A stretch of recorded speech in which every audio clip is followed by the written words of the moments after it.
Boa tarde. Você vai ver a partir de agora no NT Sul. Redução da maioridade penal. O projeto gera discussões em todo o Brasil. Vamos mostrar a opinião de lideranças de Cachoeira do Sul. Obras de asfaltamento da RS 403 param e moradores da região já enfrentam situação caótica na rodovia. Carretas carregadas aguardam pela boa vontade dos agricultores para seguir viagem. E uma folguinha para o seu bolso. Após 5 altas consecutivas, Cesta Básica de Cachoeira apresenta retração em março. Confira os destaques de hoje do jornal O Correio. Brigada troca tiros com suspeito no Piquiri.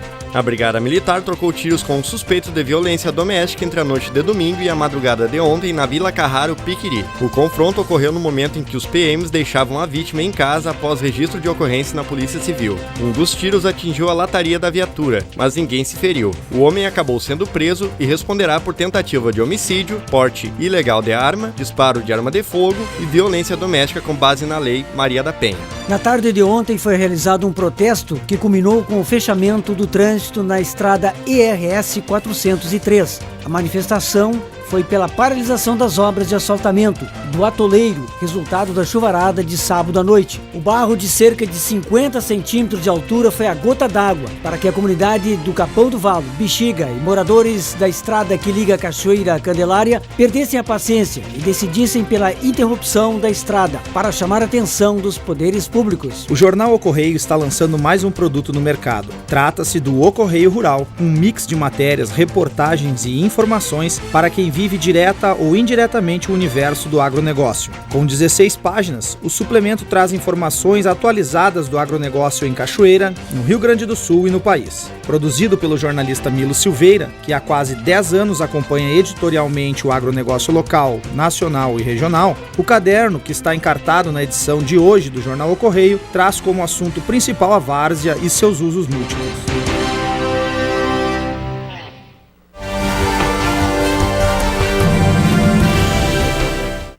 Olá, tudo bem? Vamos falar de negócios? Conseguir qualidade, quantidade, prazo de entrega e preço pode não ser tão fácil, mas é possível com uma boa seleção de fornecedores. O bom fornecedor é aquele que tem a tecnologia para fabricar o produto na qualidade exigida por você, tem a capacidade de produzir as quantidades necessárias que você precisa e ainda consegue vender um produto a preços competitivos. Achar o fornecedor certo é primordial para o seu negócio. Veja o que diz o consultor de empresas. Boa tarde, Leopoldo. Boa tarde, pessoal. Boa tarde, Darcy. Estamos hoje aqui e vamos falar sobre um outro assunto muito importante nos negócios. Muitos às vezes não dão importância, tanto quanto deveriam, mas vamos falar dos fornecedores. Os nossos fornecedores é algo importantíssimo. Primeiro, porque os nossos fornecedores são o que nos dão o alimento, digamos assim, para que a nossa empresa possa trabalhar. Nós temos que estar preocupados com escolher a dedo esses fornecedores. Por quê? Porque coisas como compromisso, a regularidade, tempo de entrega, estas coisas são muito importantes nós termos em nosso fornecedor. Até porque, pessoal, não cabe desculpa mais ao nosso cliente se porventura uma mercadoria não chega quando o cliente está esperando ou coisa parecida, não cabe a desculpa dizer que o fornecedor não entregou. O cliente não sabe disso, o cliente vai nos culpar. Então, na hora de nós escolhermos esse nosso fornecedor, nós temos que nos cuidar disso. Por quê? Será que esse fornecedor realmente tem essa capacidade e esses compromissos? Será que é uma empresa que consegue manter uma qualidade e, além de me manter uma qualidade, ela também consegue manter o preço? Algumas perguntas comuns que devemos fazer quando pensamos em fornecedores. Por exemplo, alguma pergunta: quem são eles e onde estão? Um fornecedor, a gente tem que saber quantos existe, se existe mais de um ou não, até porque a gente não ficar somente na mão de um. Se a gente fica na mão de um, pode dar problema, onde que se um aconteça algum problema, vai respingar esse problema em nós também. Quer dizer, quem são eles, aonde que eles estão, se a localização deles é perto ou não. Também devemos se preocupar em qual a capacidade de fornecimento e quais são as condições de pagamento. E, por último, uma das mais importantes que eu julgo: quais são os seus produtos alternativos no momento que tiver uma falta? Existem outros produtos alternativos no mercado? Então, a escolha de um fornecedor, pessoal, ela é uma escolha muito importante, porque este fornecedor, que nós vamos ter, com certeza mais de um, vão ser o quê? Realmente aqueles que nos dão a sustentabilidade para que a gente sempre tenha mercadoria ou para produzir, para industrializar, ou para revender caso de comércio. E o fornecedor hoje, gente, ele tem que ser escolhido mais como um critério de parceiro. Lembre-se, semana passada nós falamos sobre cadastro de clientes. Assim como nós temos os nossos clientes, nós somos clientes do nosso fornecedor. Então ele também tem que nos tratar com devido respeito e com devida situação e nos dar essa garantia. Por quê? Porque nós somos a sua imagem à frente. Nós é que representamos o seu produto. Ou seja, nós vamos estar fazendo qualquer coisa que der errado no produto, o cliente da ponta, o consumidor final, vai chegar até nós. E hoje a gente vê muita empresa não se preocupando com essa questão de fornecedor. E principalmente uma questão que já se viu, e muito negócio já acabou falindo, indo para outros rumos. Por quê? Porque dependiam de um fornecedor só. E esse fornecedor deu um problema, deu uma crise, acabou indo. Vamos lá. Agora há pouco, todo mundo acompanha, e a gente já está cansado até de falar isso, e muitos de vocês, como eu, talvez não queira mais nem escutar, mas vocês acompanharam quantas cidades aí, empresas estão fechando. Por quê? Porque forneciam somente para a Petrobras. E essas empresas tinham um contrato exclusivo com a Petrobras. Mas o que houve? Cidades inteiras estão padecendo. Por quê? Porque suas empresas dependiam de um fornecedor somente. Então notem bem, gente, fornecedor é uma coisa que nós, em nosso negócio, temos que realmente observar e levar muito em conta na hora da escolha. Ter realmente esse fornecedor como nosso parceiro. De ele realmente fazer preço bom para nós e fazer preço bom para todos. De ele não ficar somente fazendo coisas boas para uns e para outros. E ele ter em nós um parceiro. Dica para todos. Quando fizer e procurar fornecedor, procure fazer uma parceria com ele para que ele realmente te garanta a entrega do produto e a estabilidade desse produto no mercado. Porque se nós não tivermos ele, ele pode ser ruim para nós e nós podemos fechar o nosso negócio. Lembre-se, fornecedor é alma fundamental dentro de uma empresa. E ele deve nos tratar como cliente que somos. Pense bem nisso. Muito obrigado e até a próxima semana. Obrigada, Leopoldo. Até semana que vem. Veja a seguir, redução da maioridade penal. Qual a sua opinião? O projeto gera discussões em todo o país. Em instantes a gente mostra a reportagem especial com a opinião de lideranças de Cachoeira do Sul sobre o tema. Nós voltamos já.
Depois de mais de 2 décadas, a proposta de emenda à Constituição que reduz a faixa etária de responsabilidade penal de 18 para 16 anos foi aprovada pela Comissão de Constituição e Justiça da Câmara dos Deputados e se transformou em tema de discussão em todo o país.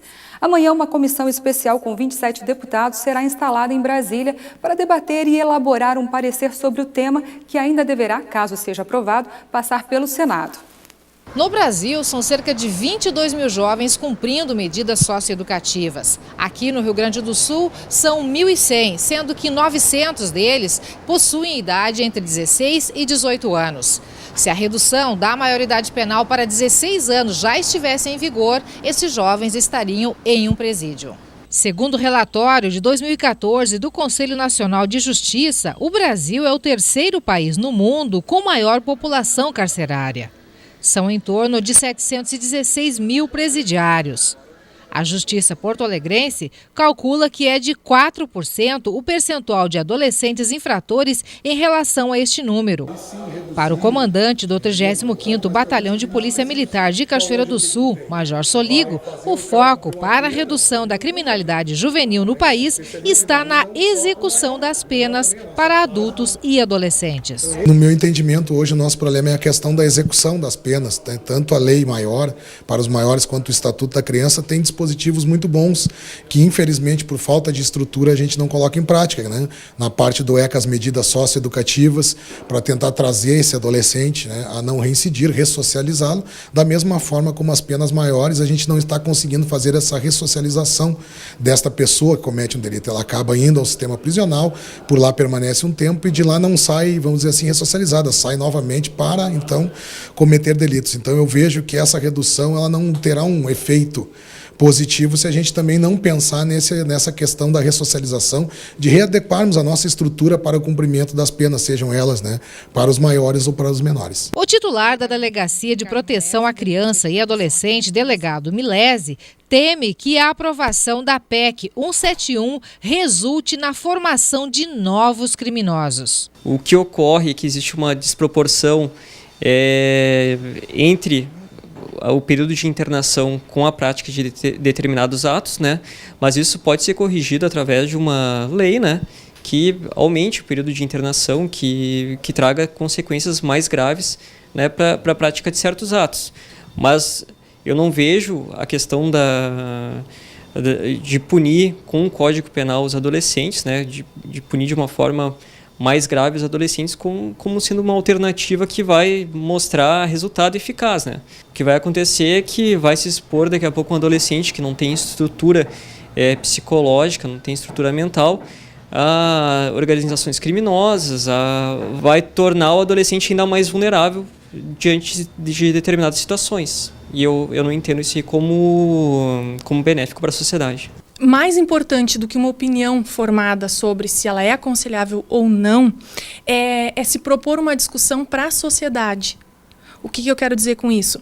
Que a sociedade que clama, que pede essa redução, tem que estar informada, antes de qualquer coisa, sobre a nossa realidade. A realidade da execução criminal, da execução penal do maior de idade, do maior de 18 anos, que é encaminhado para o sistema prisional, e da realidade do adolescente em conflito com a lei, do adolescente que comete o ato infracional. Se trata, a meu ver, de uma questão mais complexa do que simplesmente dizer que sou contra ou que sou a favor dessa redução. A promotora aposta ainda na eficácia maior de um olhar mais atento dos legisladores sobre as medidas socioeducativas. Independentemente do crime cometido, ou melhor, do ato infracional praticado pelo adolescente, é sabido que pelo prazo máximo de 3 anos ele vai ficar privado da sua liberdade. Talvez essa seja um novo enfoque, um novo olhar, possa ser o objeto de um novo olhar, um outro olhar do legislador e da própria comunidade. Tratar com diferença os que são diferentes. Tratar como adolescentes os que são adolescentes. Mas dar a eles uma forma diferente da execução dessas medidas a que ficam sujeitos. Na América Latina, na maioria dos países, a maioridade penal é de 18 anos. Na Polônia, 17.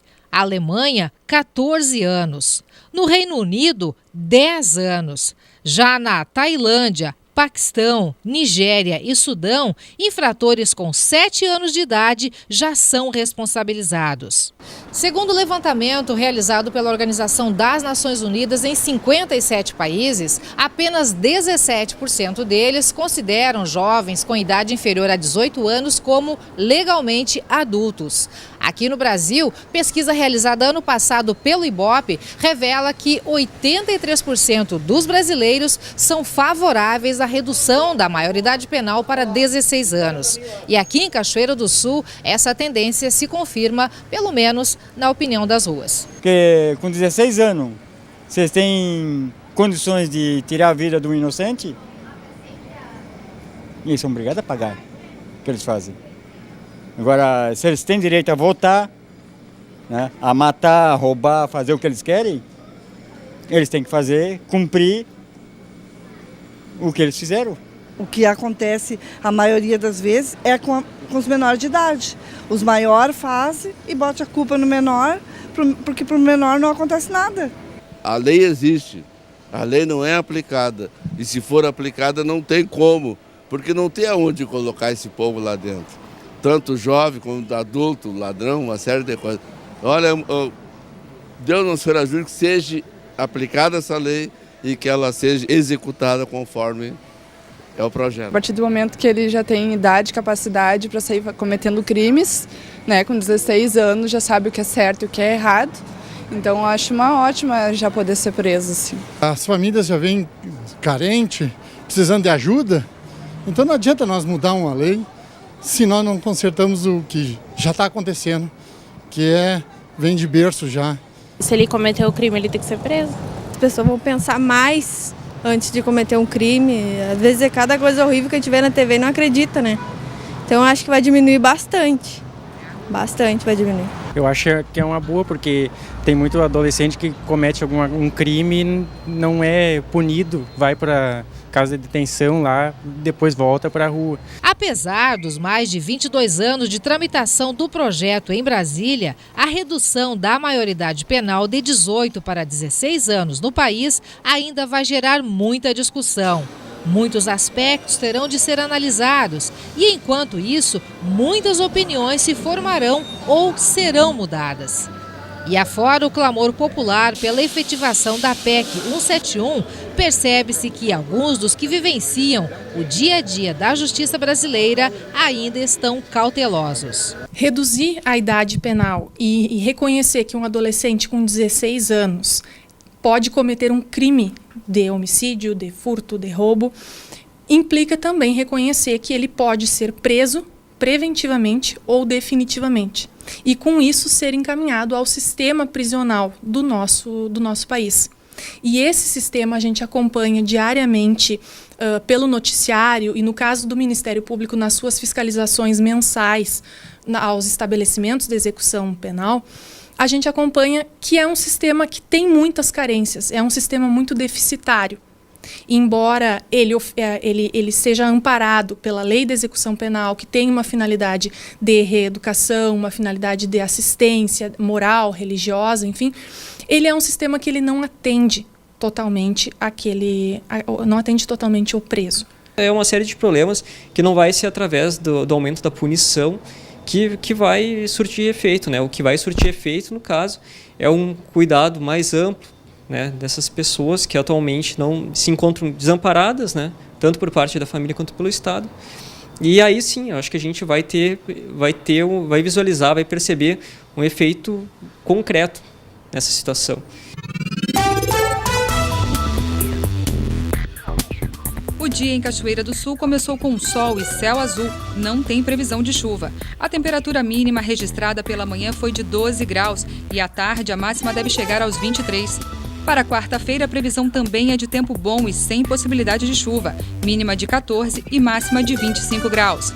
Quinta-feira, com tempo seco, mínima de 15 e máxima de 26 graus. E vamos agora ao mapa para ver como fica o clima em todo o estado gaúcho nesta terça-feira. Fez frio ao amanhecer, com temperatura mínima de 6 graus na Serra Gaúcha. Já as máximas devem chegar aos 27 graus em cidades da fronteira oeste. O tempo deve permanecer estável no estado pelos próximos dias, com predomínio de sol ao longo da semana. A chuva só deve retornar ao Rio Grande do Sul na semana que vem. E agora as temperaturas máximas previstas para hoje. Em Uruguaiana, na fronteira oeste, máxima de 24 graus. Para Porto Alegre, 26. Em Passo Fundo, 25 e Santa Maria, 23 graus. No litoral norte, Torres e Tramandaí, 23. E para Pelotas, no sul do estado, também máxima de 23 graus.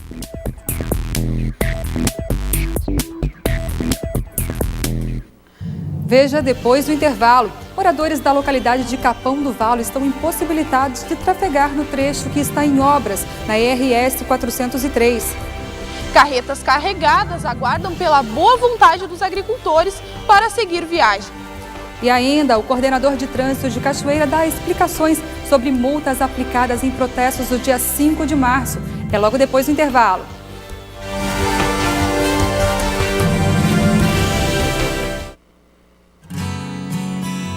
Inteligente, livre, singular, vivo, criativo,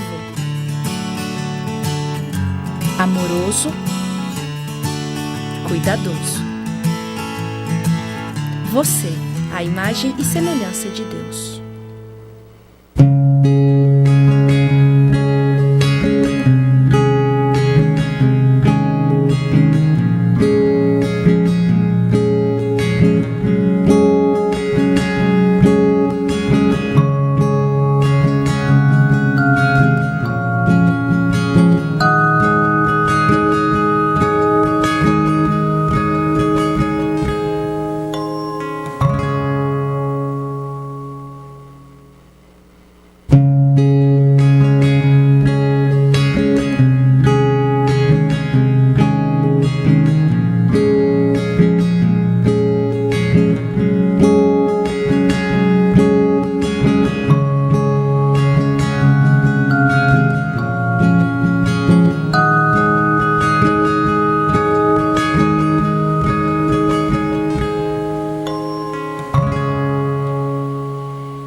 Os moradores da localidade de Capão do Valo estão impossibilitados de trafegar no trecho que está em obras na RS 403.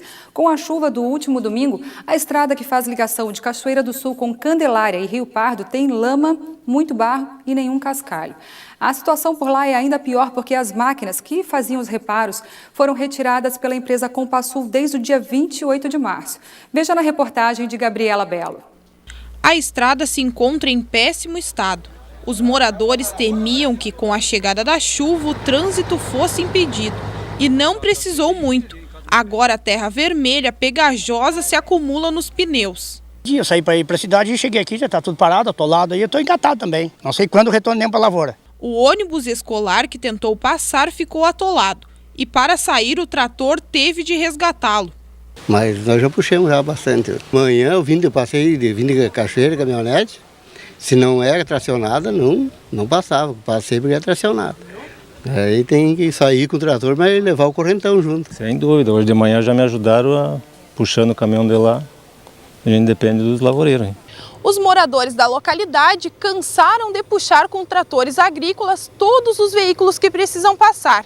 Carretas carregadas aguardam pela boa vontade dos agricultores para seguir viagem. Tá complicado, né? A gente perde de ganhar dinheiro aí, perde de rodar um dia todo aí parado e estamos nessa situação aí que vocês veem.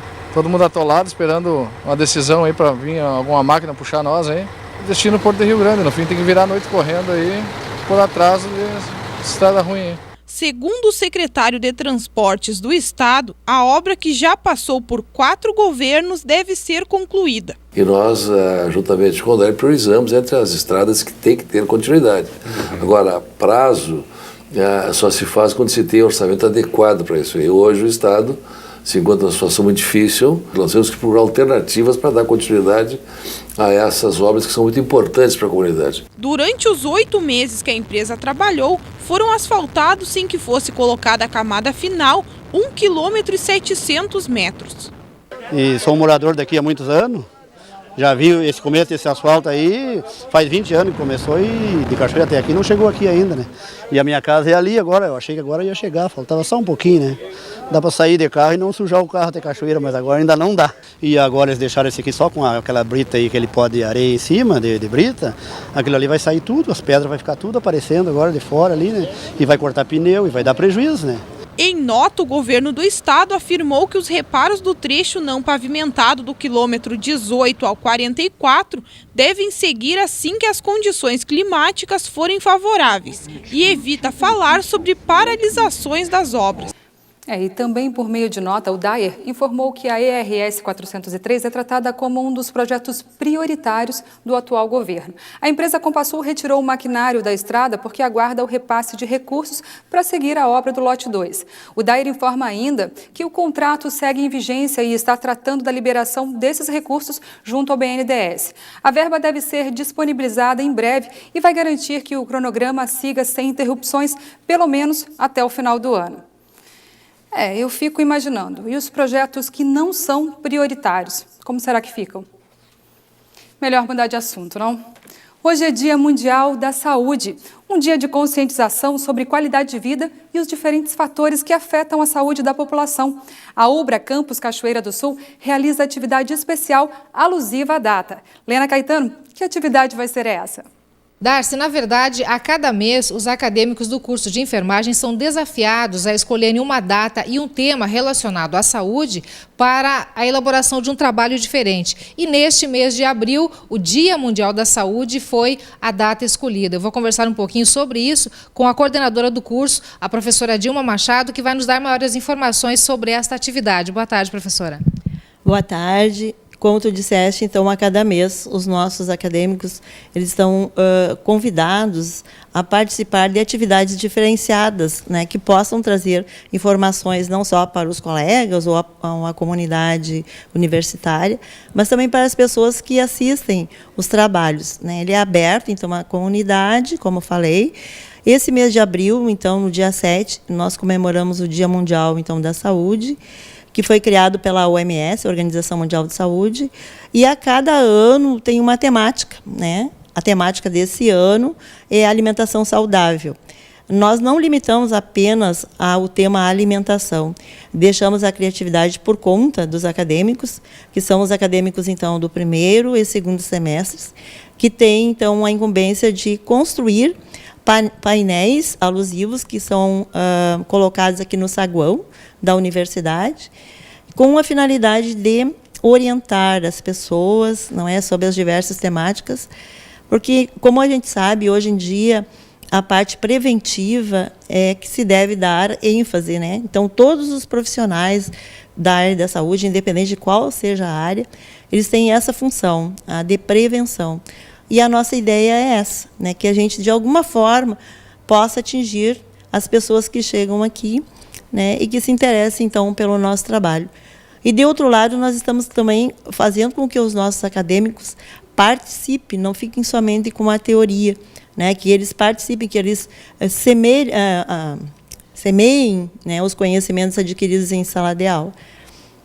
Para eles também representa uma troca de experiência com as pessoas que vêm em busca da informação, né? Sem dúvida, sem dúvida. No momento que eles repassam o conhecimento que eles adquirem em sala de aula, certamente eles estarão trocando, porque as pessoas vêm com as suas dúvidas, não é? Eles também, a partir da conversa com outras pessoas, eles também ficam sabendo, muitas vezes, de conhecimento, que nós chamamos de conhecimento do senso comum ou popular, mas que, na verdade, por trás há algumas coisas científicas que podem ser explicadas, não é, de uma outra forma. Então há uma troca.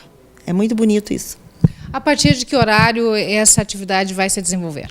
A partir das 19 horas, quando o pessoal então recebe a comunidade universitária, quando o pessoal vem chegando para as aulas, e eles ficam até às 22 horas. Então sempre terá alguém junto ao o material que eles vão confeccionar para dar explicações, né, sobre o que eles conseguirem construir, que na verdade eles que são os criadores, né.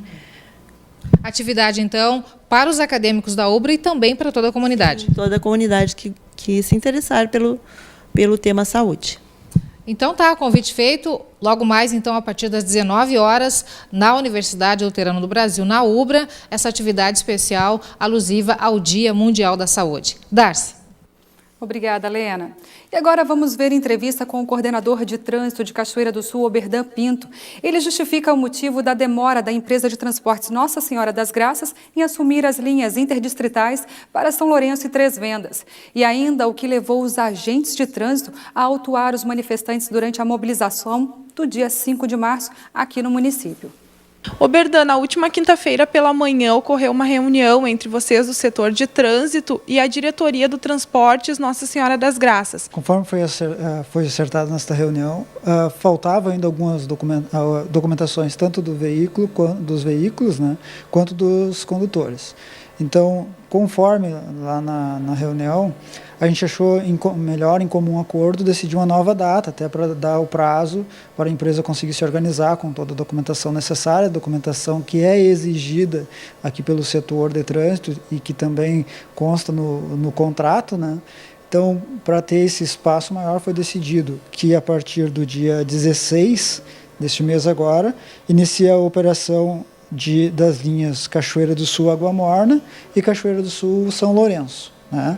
E posteriormente, no dia 23, na outra semana, aí começa a operar a linha Três Vendas Patronato, né, Faxinal da Guardinha via Tabuão, Faxinal da Guardinha via Pertile e também a da Sanga Funda. Aí esses começam a operar no dia 23 ainda desse mês agora. E até a data de hoje, a empresa já enviou essa documentação que estava faltando? Sim, um dos acordos que a gente fez, né, até para auxiliar a empresa e acelerar o processo, toda a documentação que eles tiverem já pronta, eles vão mandando para o setor, a gente vai dando recebido e vai analisando, né? Qualquer coisa que esteja errado com a documentação ou que esteja faltando, a empresa vai ser comunicada, que é um procedimento plausível, né, tendo em vista que quanto antes tudo esteja ok para a empresa assumir, dentro do prazo, para benefício da comunidade. Mas hoje a comunidade está tendo transporte com a empresa anterior. Sim, foi feito um comunicado para as empresas, né? O responsável pelo setor de transporte já tomou essa iniciativa, já está sendo monitorado por este setor, né? Para que o transporte continue sendo feito normalmente e também as empresas estão trabalhando de acordo com isso, né? Para que ninguém fique sem o transporte. A nova empresa que assinou o contrato não tomar posse, porque quem assumiu vai assumir com valores menores, foi por causa de ter ganhado uma licitação, é a nova empresa. Tudo continua como estava, com as empresas que ainda estão operando lá. Outro problema, Oberdan, é porque a empresa Transporte Nossa Senhora das Graças está com o número de veículos reduzido. Hoje ela não tem esses ônibus, micro-ônibus, para colocar nessas linhas? Segundo a informação do diretor da empresa, ele está tomando as providências necessárias para que até a data que a empresa, juntamente com a gente, estipulou, já esteja com tudo ok. Oberdan, nós gostaríamos também de aproveitar o momento e te questionar quanto ao dia da mobilização em Cachoeira do Sul, que ocorreu no centro. Muitas pessoas foram autuadas por utilizarem placas. Nós temos, como de costume, conforme nos diz o Código de Trânsito Brasileiro, né, que todo o evento ele precisa ser comunicado ao setor de trânsito, ao órgão competente, que no caso aqui do município é nós. Então, a gente sempre procura dar o apoio quando é solicitado.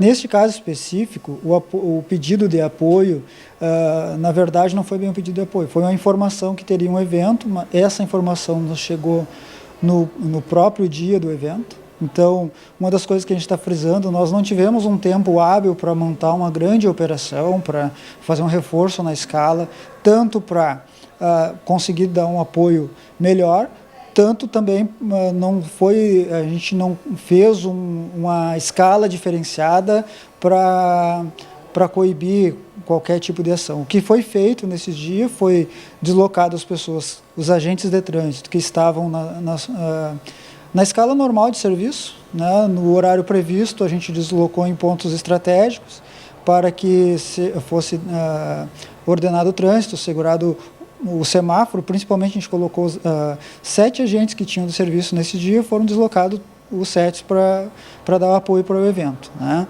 Mas sempre quando um agente de trânsito está de serviço na rua, ele está também cumprindo o papel de fiscalização, né? E é de competência do agente de trânsito discernir quando há necessidade de fazer uma autuação ou não, né?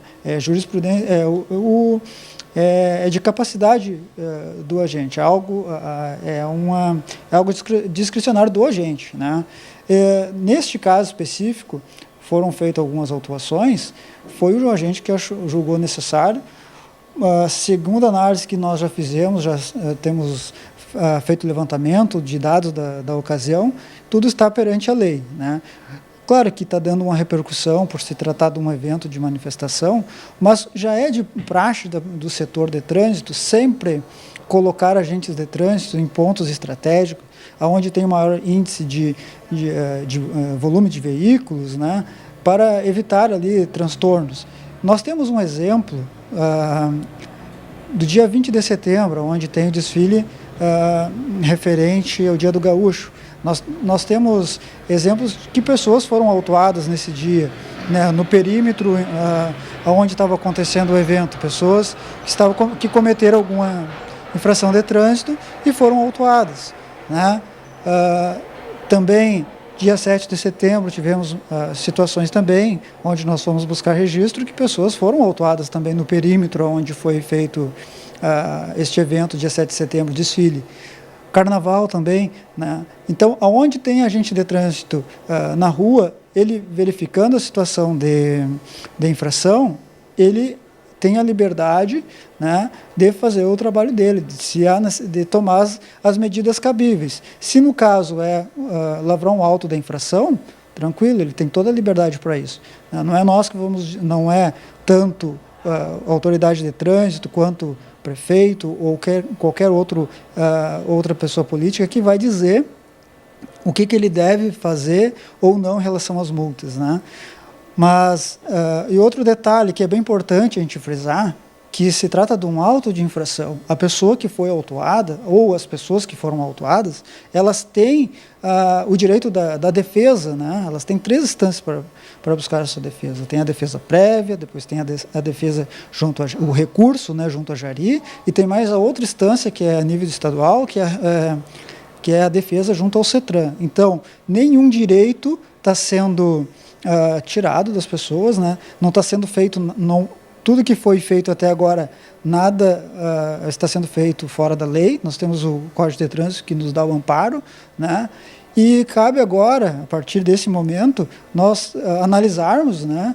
E aumenta a nossa responsabilidade, porque a partir de agora nós temos a certeza que seremos mais cobrados em relação aos eventos que vêm por aí. Mas nós, aqui, o setor de trânsito e o trânsito geral, de uma forma geral, a esfera estadual, tanto na esfera municipal como na esfera estadual, na esfera do Brasil todo, né? E até por que não dizer todo mundo, tem buscado algo na questão do comportamental. Nós estamos vivendo a década de ações para a segurança no trânsito.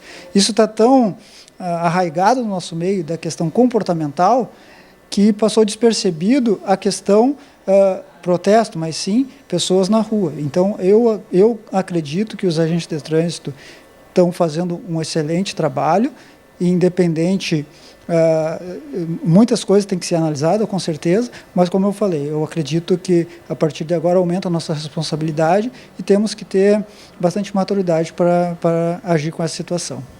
Tu falastes que vocês do setor foram avisados na véspera da mobilização. Tu acredita que se isso vocês tivessem tido tempo, vocês gostariam de colocar mais agentes, não só os 7, ou qual seria o procedimento de vocês? Conforme o artigo que a gente está se baseando, que é o artigo 95 do CTB, que todo evento, toda obra que seja feita na via pública, que o poder público, que o setor competente, no caso o setor de trânsito, ele tem 48 horas para poder avisar a população, estudar caminhos alternativos, né, que no caso a gente sempre procura até comunicar às empresas de transporte, né, para desviar o trânsito. Nós temos um exemplo, que é a Rua Davi Barcelos, por exemplo. É uma rua que é difícil fazer o desvio do trânsito, né, por outras ruas, principalmente o transporte escolar, o transporte urbano, que é a única via de corredor não, a única via que fica mais complicado tu fazer um desvio do transporte urbano, né? Então tem toda uma mobilização que é feito para cada evento, inclusive o aumento, o reforço da escala, né? Nesse caso foi tudo muito rápido, né? Então, mesmo assim, nós colocamos pessoas na rua para dar apoio, mas em relação ao que está se falando, não é tanto a questão do apoio, porque o trânsito fluiu, teve alguns momentos que ficou mais lento, mas graças a Deus não tivemos nenhum acidente, nenhum incidente grave. O que realmente chamou a atenção foi as autuações, mas isso tem que ficar bem claro, o agente de trânsito, estando na rua, ele também está sujeito ele também tem o papel de fiscalizador, né? O artigo ainda 95, ele fala que toda a questão de ordenação do fluxo, toda a questão da sinalização, o setor de trânsito está envolvido, e também a questão da fiscalização do que está ocorrendo está dentro das regras, né? E no próximo dia 12 está sendo programada uma nova mobilização aqui no município de Cachoeira do Sul. Vocês do setor de trânsito vão trabalhar neste dia? Serão colocados mais agentes nas ruas? Olha, a partir de então nós vamos continuar agindo normalmente, com seriedade, né? Todo o trabalho que chegar para nós fazer, nós vamos fazer com a maneira que a gente sempre fez, com muita seriedade. Com certeza agora, como eu já falei, nós vamos procurar ter mais atenção, dar uma atenção ainda redobrada, porque sabemos que seremos cobrados ainda mais, né? Mas com certeza, no momento que nós tivermos o conhecimento, né, formal, nós vamos tomar todas as medidas necessárias, avisar a população, vamos estar procurando fazer o melhor em prol da população de Cachoeira como um todo, né? Muito obrigada, Oberdan. Eu agradeço, o setor de trânsito está sempre à disposição. Espero que nós possamos aí ter dias melhores aí pela frente no trânsito da nossa cidade. Obrigada. A seguir, conversamos com a coordenadora de administração da Ubra Cachoeira, Adriana Porto. Ela fala sobre a pesquisa que calcula o custo da cesta básica no município. E em março teve queda. Nós voltamos já.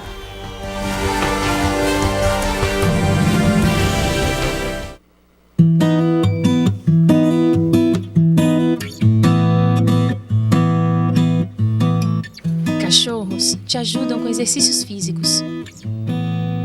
Também te ensinam a ter bom gosto pela arte. Eles te ensinam a ter paciência.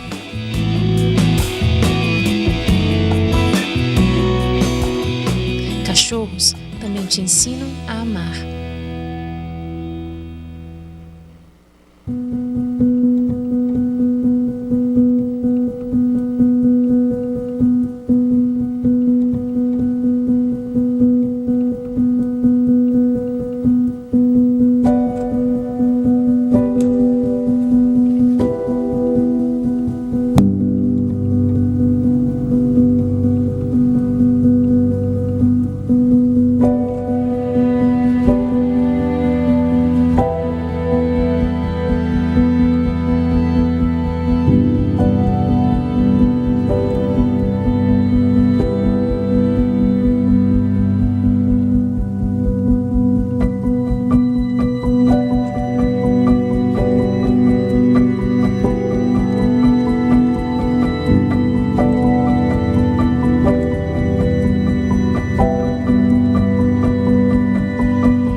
Segundo pesquisa realizada pelo curso de administração da UBRA, durante 5 meses seguidos, a cesta básica subiu em Cachoeira do Sul.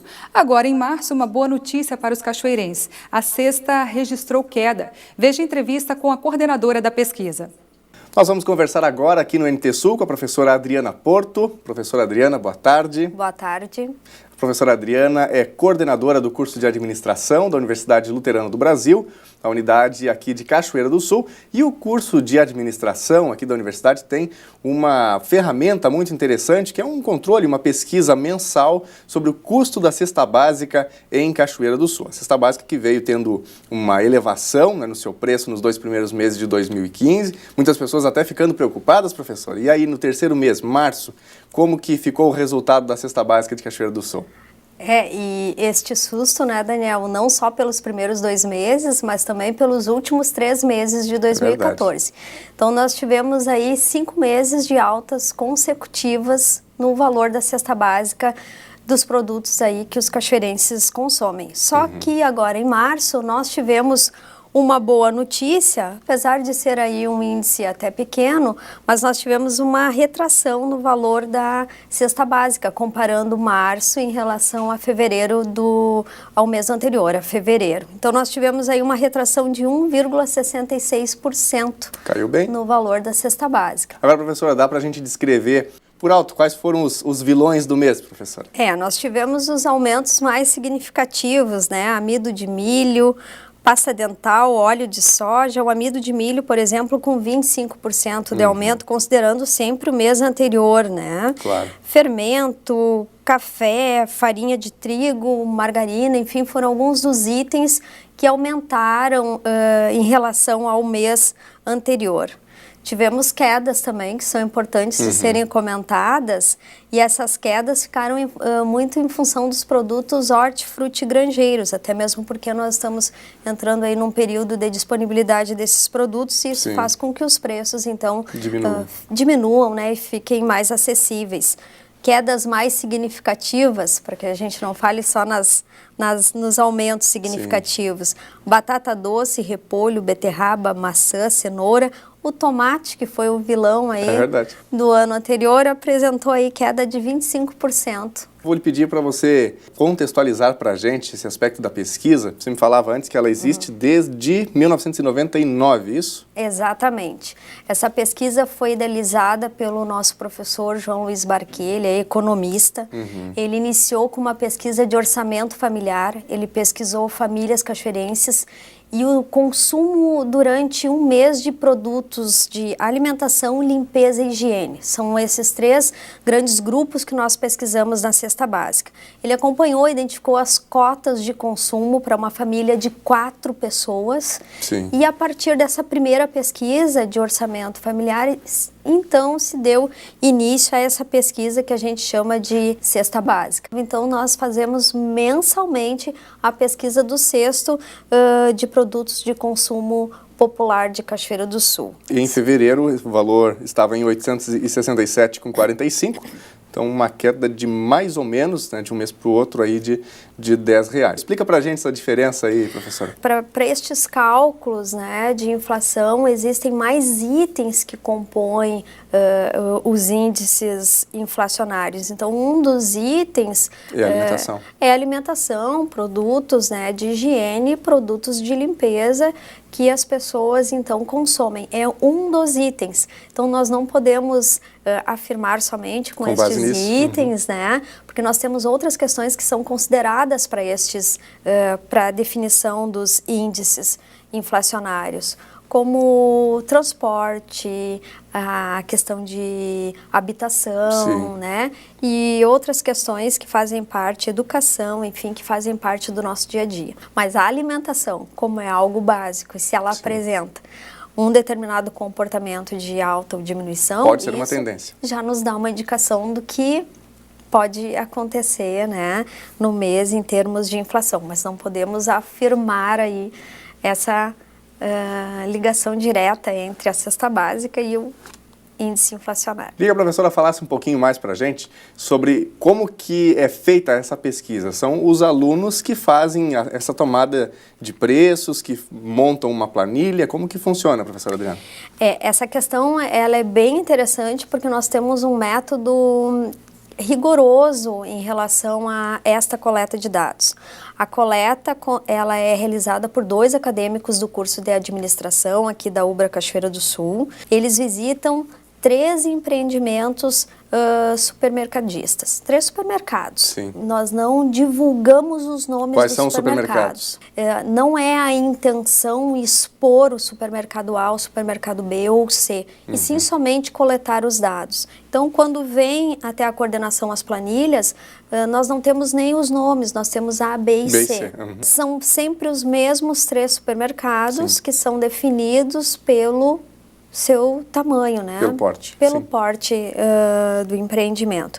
Então, no último mês, os nossos alunos vão até os 3 empreendimentos, né? Os 3 supermercados, e de cada item que nós temos na lista, eles têm uma identificação desse item, se é por quilos, e eles pesquisam 3 marcas de cada um dos produtos. Então, de cada supermercado, eles pesquisam 3 marcas, eles têm um valor médio, e aí depois nós temos uma média dos 3 supermercados. Sim. E aí, essa variação, nós tentamos eliminar o efeito marca do preço que nós pesquisamos. Para poder ter um preço médio do produto, independente da marca. Um preço médio do produto, exatamente, Daniel. E aí depois, para fazer o cálculo final, então, da pesquisa, para dizer que o produto custa X ou que a cesta básica aumentou de valor, daí há toda uma orientação, a supervisão, até o trabalho também por parte dos professores da UBRA. Como que funciona esse aspecto específico? Exatamente. Os nossos alunos coletam os dados, colocam nas planilhas de coleta, posteriormente os próprios alunos colocam nas planilhas de análise,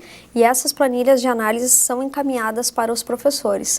Os professores fazem, então, a revisão desta análise, destes dados, e aí se busca informações daquilo que está acontecendo em termos nacionais também, a visão de economistas, a própria pesquisa realizada pelo DIEESE nas capitais aí brasileiras, se faz um comparativo, e aí se tem as análises finais da cesta básica de Cachoeira do Sul, né? Nós não comparamos as metodologias, nós comparamos as tendências que nós temos em termos dos preços dos produtos. Sobre a data em que os alunos vão aos supermercados para poder fazer essa pesquisa, essa tomada de preços. Então, sempre o último dia útil do mês?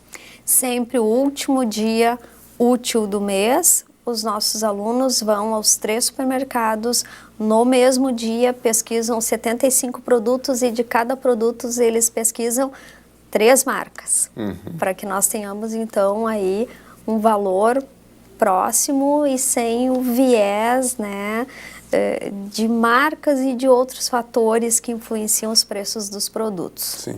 Agora, a importância, professora, dessa pesquisa, da sociedade estar por dentro de quanto que está pagando pelos produtos que vão estar na sua mesa, que, enfim, são básicos, né, para a manutenção da família, para a limpeza, para a alimentação. O que significa essa pesquisa para a nossa sociedade cachoeirense? Essa pesquisa, ela, obviamente, a primeira questão é nós podermos acompanhar a evolução dos preços dos produtos da cesta básica, mas em um segundo momento é nós termos a noção do nosso poder aquisitivo.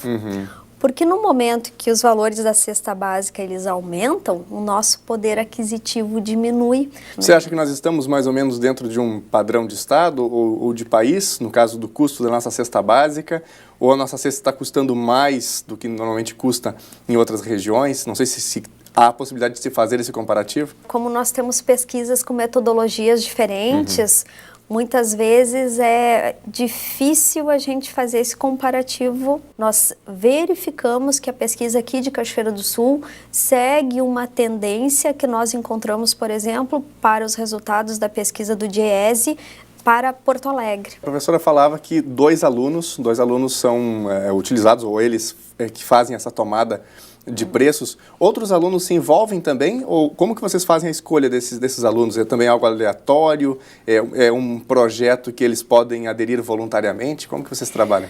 Nós escolhemos geralmente os alunos que estão na metade do curso em diante. Visto a responsabilidade que se tem, então nós privilegiamos, que é um dos critérios, alunos que já tenham um determinado conhecimento da área, já realizaram as disciplinas da área de economia, para depois entrarem, então, na parte da pesquisa, justamente pelo processo que nós precisamos ter aí, seguir um rigor científico para que a pesquisa aconteça todos os meses da mesma forma e que, então, isso permite nós compararmos os resultados de um mês para o outro. E uma coisa importante a gente esclarecer, esta pesquisa é dos produtos básicos. Sim. Então, muitas vezes nós temos, por exemplo, um resultado de produtos básicos pode apresentar uma diminuição de um mês para o outro e nós temos pessoas que nos falam assim, como é que apresentou diminuição se eu estou indo comprar os meus produtos? Está mais caro. E eu estou verificando que semana a semana está mais caro. Nós fazemos a pesquisa daquilo que é básico. Então, daqueles produtos que são considerados supérfluos, acessórios, não constam da nossa pesquisa. Sim. Então, isso é importante a gente fazer essa diferenciação. E a pesquisa serve mais ainda para alertar um ponto essencial em relação ao consumo das famílias. A necessidade de nós planejarmos as nossas compras e também fazermos pesquisa dos preços. Então, a dica é essa, é o planejamento e também a busca da comparação de preços. Tá certo. Professora Adriana, quantos alunos hoje lá no curso então, de administração da UBRA, em Cachoeira? 160 alunos no curso de administração presencial aqui na unidade de Cachoeira do Sul. Perfeito. Conversamos com a professora Adriana Porto, ela que é coordenadora do curso de administração da Universidade Luterana de Cachoeira do Sul. Professora, muito obrigado. Sucesso aí nas atividades lá na universidade. Parabéns pela pesquisa mais uma vez. Nós que agradecemos. Ok. Obrigada. Darcy. Obrigada, Daniel. O NT Sul termina agora, mas você pode continuar ligado na gente pelo Face. Curta a nossa página, facebook.com/TV Cachoeira. Estamos também no WhatsApp. Anota nosso número aí e mande uma mensagem pra gente. Código de área 51, telefone 9917-0018. 9917-0018. Pode nos enviar sugestão de reportagem, de entrevista ou pergunta para os nossos comentaristas, ok? Bom, obrigada pela sua companhia. Amanhã a gente se vê novamente. Até lá. Tchau.